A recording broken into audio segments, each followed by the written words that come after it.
Magandang araw po podcast. Ako po si Francisco Falseso, nag-aaral sa isang pampublikong paaralan. Grade 9 student at isa ding honor student mula pa ng elementary. Ang trabaho po ng aking ina ay isang full-time housewife at ang trabaho ng aking ama naman ay isang security guard. 4 po kami magkakapatid. Gusto ko po sana makapasok sa inyo bilang scholar.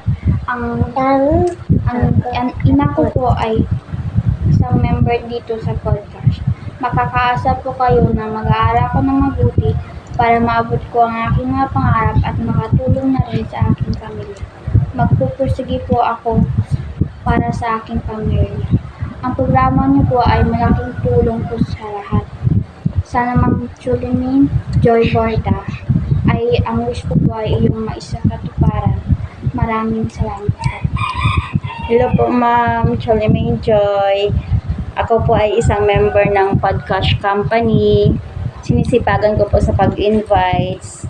At yung kinikita ko po dito ay malaking tulong po sa amin. Nakakabili po kami ng pagkain namin, yung mga pangangailangan ng pamilya ko po. Sana po mapagbigyan nyo po yung anak ko na mapasali po sa inyong programa.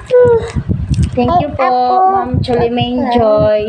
Dahil sa podcast, sigurado ang cash.